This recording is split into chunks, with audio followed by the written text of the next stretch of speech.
மூல முதற் கடவுளாகிய விநாயகப் பெருமானை வணங்கிக் கொண்டு ஆஸ்ட்ரோ டிவி எஸ்எஸ் மணியன் நேயர்களுக்கும் மற்றும் ஜோதிட அன்பர்களுக்கும் அன்பான வணக்கத்தையும் வாழ்த்துக்களையும் தெரிவித்துக் கொள்கிறேன். எனது ஜோதிட ஆசானும் எனது தந்தையுமாகிய கோவில்பட்டி திரு கே சங்கரன்பிள்ளை அவர்களையும், ஜோதிட கலையரசு ஜோதிட மாமேதை திரு ஆதித்ய குருஜி ஐயா அவர்களையும் வணங்கிக் கொண்டு இப்பொழுது ராஜயோக ஜாதகத்தை பார்ப்போம். வேத ஜோதிடத்தில் ராஜயோகம் என்பது மிக உயரிய அமைப்பு. அத்தகைய யோகங்களை ஞானிகள் நமக்கு தனிப்பட்டு வேறுபடுத்தி காட்டியிருக்கிறார்கள். சாதாரண யோகங்களையும் ராஜயோகங்களையும் பிரித்து பார்க்க இயலாமல் நாம் கிளம்பினால் அதற்கு தெய்வாம்சம் பொருந்திய ஞானிகள் பொறுப்பாக மாட்டார்கள். அது நமது அனுபவ குறைவை மட்டுமே காட்டும். நமது ஞானிகள் தனிப்பட்டு ராஜயோகம் என்று குறிப்பிடும் யோக அமைப்பு ஒருவரின் ஜாதகத்தில் இருந்து தர்ம கர்மாதிபதி யோகம், பஞ்சமகா புருஷ யோகம் போன்ற முதன்மை யோகங்கள் அதற்கு துணை நின்றால் ஒருவர் நிச்சயமாக ராஜயோகத்தை அனுபவிக்க முடியும்.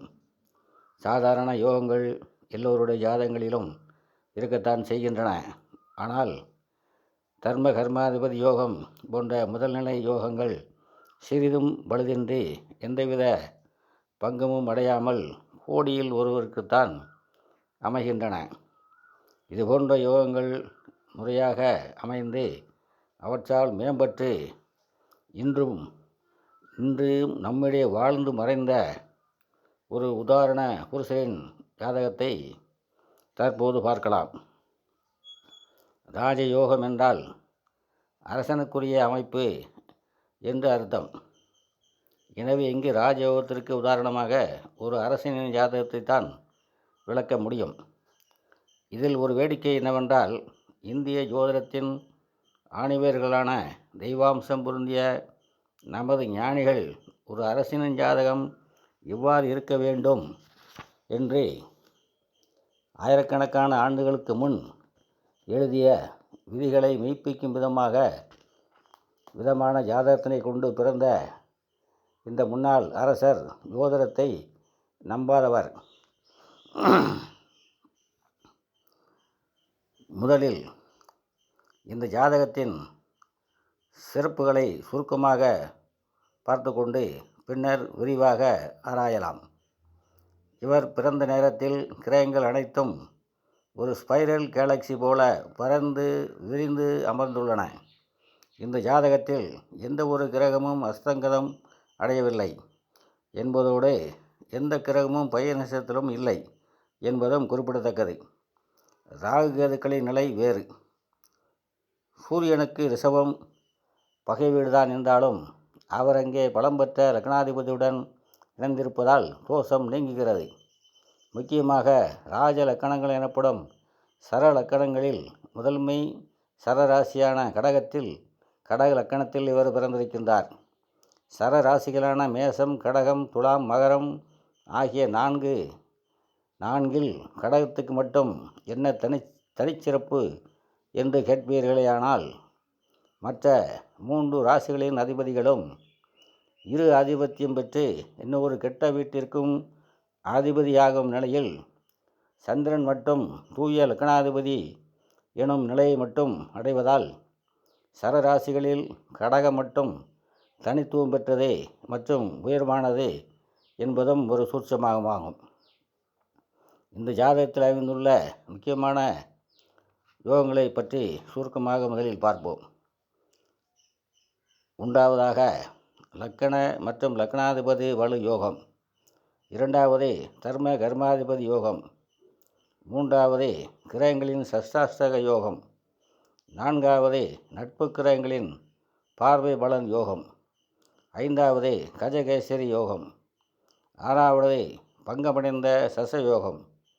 ஏழாவது ருசுக யோகம்.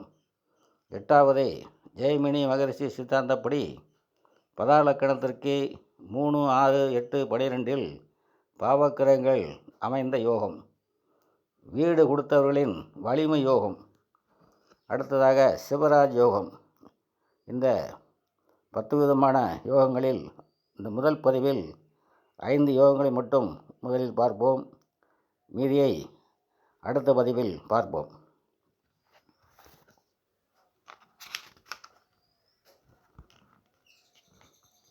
லக்கண மற்றும் லக்னாதிபதி வழி யோகம்.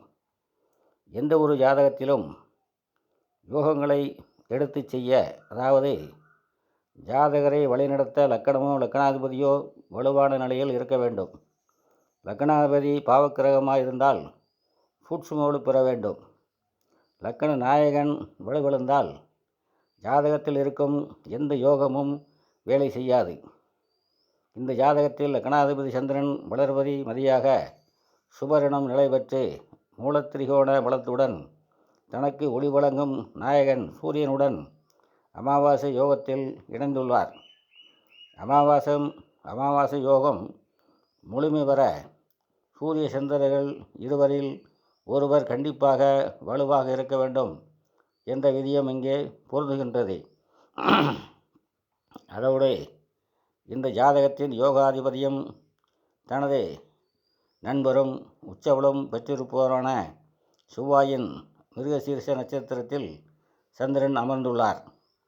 லக்னாதிபதி அமர்ந்த சாரநாதன் வலுப்பெறுவது வெகு சிறப்பு. மேலும் எந்த ஒரு யோக ஜாதகத்திலும் லக்கணத்திற்கோ லக்னாதிபதிக்கோ குறைந்தபட்சம் ராசிக்கோ இயற்கை சுவர்களின் பார்வையோ அல்லது லக்கணச் சுவர்களின் பார்வையோ இருந்தே தீரும். அந்த வகையில் இந்த லக்கணத்தையும் லக்னாதிபதி சந்திரனையும் இயற்கை சுவரும் பாக்கியாதிபதியுமான குரு வலுப்பெற்று பார்க்கிறார். மேலும் கடகத்தின் பூரண யோகாதிபதி செவ்வாய் உச்சம் பெற்ற நிலையில் லக்கணத்தை பார்த்து வலுவூட்டுகிறார். கடக லக்கணத்தை பொறுத்தவரையில் குருவின் மூலத்திரிகோண ஸ்தானமான தனுசு 6ஆம் இடமாவதால் இந்த லக்கணத்திற்கு குரு பாவி என்னும் நிலைதான் பெறுவார். ஆனால் இந்த ஜாதகத்தில் குரு தன் 6ஆம் இடத்திற்கு 12இல் மறைந்து சுகத்துவம் பெறுவதாலும் இயற்கை சுவர்கள் திரிகோண ஸ்தானத்தில் மிக வலுவான நிலையை அடைவார்கள் என்பதாலும் இங்கே குருவின் பார்வை இன்னும் சுபபலம் பெற்றது. மேலும் லக்கண பாவரும் அஷ்டமாதிபதியுமான சனியின் பார்வையும் லக்கணத்துக்கு இருந்தாலும் அவர் உச்ச பங்கம் பெற்ற நிலையில் நீச நிலையை அடைந்ததால் அவர் பார்வை முற்றிலும் வலிமை இழந்தது. அதாவது உச்ச வீட்டில் வக்கரமடைந்து இருந்ததால் அவர் பார்வை தீய பலன்களை கொடுக்காமல் நல்ல பலன்களை கொடுக்கக்கூடிய அமைப்பிலே அமைந்தது. அடுத்ததாக தர்ம கர்மாதிபதி யோகம்.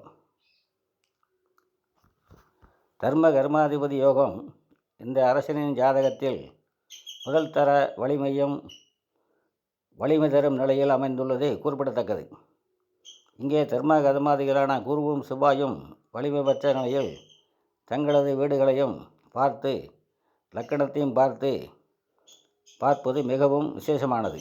அதிலும் இயற்கை பாவக்கிரகமான செவ்வாய் கேந்திர வீட்டிலும் இயற்கை சுபரான குரு திரிகோணத்திலும் இருப்பது இன்னும் சிறந்த அமைப்பாகும். அதாவது பாக்கியாதிபதி குரு தனது 9ஆம் வீட்டிற்கு 9ஆம் இடமான ஐந்தாம் இடமான விருச்சிகத்தில் அமர்ந்து தனது பாக்கியஸ்தானத்தையும் லக்கணத்தையும் பார்க்கிறார். அதேபோல 10 ஜீவனாதிபதியான செவ்வாய் தன் 10ஆம் வீட்டிற்கு 10ஆம் வீடான 7ஆம் இடத்தில் உச்சபலம் பெற்று தனது ஜீவனஸ்தானத்தையும் லக்கணத்தையும் பார்க்கிறார். இப்படி தர்ம கர்மாதிபதிகள் இருவரும் ஒரே நிலையில் தன் வீடுகளையும் லக்கணத்தையும் ஒரே நேரத்தில் பார்ப்பது முதல் தரமான யோக அமைப்பாகும். மேலும் இவரது 20 வயதுகளில் ஆரம்பித்த குரு தசை முதல்தான் இவரது யோகங்கள் செயல்பட ஆரம்பித்தன என்பதும் தமிழ்நாட்டையே திரும்ப பார்க்க வைத்து ஒவ்வொரு திருவங்கும் ஒலித்த இப்போது ரசிக்கப்படும் இவரது எழுத்து நவீனங்கள் அப்போதுதான் வெளியாகின என்பதும் குறிப்பிடத்தக்கது.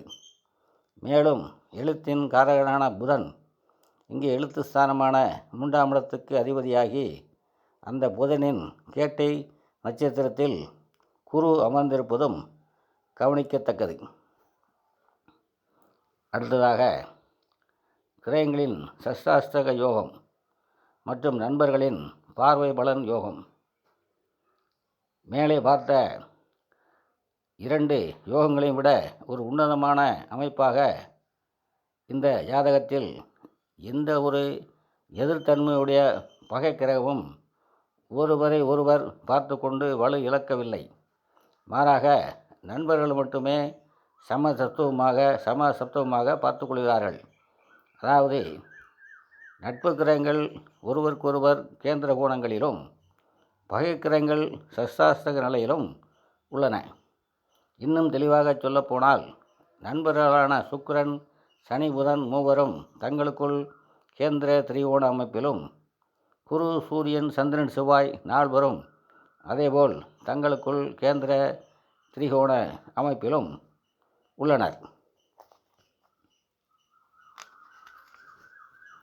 அதாவது காலச்சக்கர அமைப்பின்படி குருவும் புதனும் நேர் எதிர் வீட்டினை உடையவர்கள், செவ்வாயும் சுக்கிரனும் நேர் எதிர் வீட்டினை உடையவர்கள், சனியும் சூரிய சந்திரர்களும் நேர் எதிர் வீட்டினை உடைய எதிர்கிரகங்கள் ஆவார்கள். அதே எதிர்நிலையில் இந்த ஜாதகத்தில் புதனுக்கு 8ஆம் இடத்தில் குருவும், சனிக்கு 8ஆம் இடத்தில் சூரிய சந்திரர்களும், சுக்கிரனுக்கு 8ஆம் இடத்தில் செவ்வாயும் இருப்பது குறிப்பிடத்தக்கது. இந்த அமைப்பால் நண்பர்கள் மட்டுமே ஒருவரை ஒருவர் பார்த்து தங்களை பலப்படுத்திக் கொள்கிறார்கள். எதிரிகள் மற்றவர்களை பார்த்து பலவீனப்படுத்திக் கொள்ளவில்லை. எனவே எந்த ஒரு கிரகமுமே இந்த ஜாதகத்தில் பார்வைகளால் பலவீனம் அடையவில்லை. செவ்வாய் தனது 4ஆம் பார்வையால் புதனை பார்க்கிறார். செவ்வாயும் புதனும் சம கிரகங்கள்தான். மேலும் செவ்வாயின் வீட்டில்தான் புதன் இருக்கிறார் எனும் நிலையில் இந்த அமைப்பு வலு குறைவு அல்ல. அதே நேரத்தில் புதன், சனி இருவரும் ஒருவரை ஒருவர் பார்த்து வலுவூட்டிக் கொள்கிறார்கள். குரு லக்னாதிபதியான சந்திரனையும் சூரியனும் பார்த்து வலுப்படுத்துகிறார். பதிலுக்கு சூரிய சந்திர பார்வைகளால் குரு இன்னும் பொலிவு பெறுகிறார். இன்னும் ஒரு சிறப்பாக எதிர்க்கிரகங்களின் சஷ்டாஷ்டக நிலையில் செவ்வாய்க்கேட்டில் சுக்கிரன் இருந்திருந்தால் செவ்வாயின் 8ஆம் பார்வை சுக்கிரனுக்கு விழுந்து சுக்கிரன் வலிமை இழந்திருக்கக்கூடும். ஆனால் இந்த அரச ஜாதகத்தில் செவ்வாய்க்கு 6இல் சுக்கிரனும் சுக்கிரனுக்கு 8இல் செவ்வாயும் அமர்ந்து பலவீனம் கூட ஒரு பலம் கூட இல்லாமல் இந்த அரசனை பரம்பொருள் முழு யோகத்துடன் படைத்த விந்தையை என்னவென்று சொல்வதை. அடுத்ததாக மீண்டும் அடுத்த பதிவில் மற்ற யோகங்களினுடைய அமைப்பை விரிவாக பார்க்கலாம். இத்துடன் இப்பதிவை நிறைவு செய்து கொண்டேன். அடுத்த பதிவையும் கேட்டு பயன்பெறுமாறு அன்பர்களை அன்போடு கேட்டுக்கொண்டு அனைவரும் நலமாக இருப்பீர்கள். வாழ்க வளமுடன்.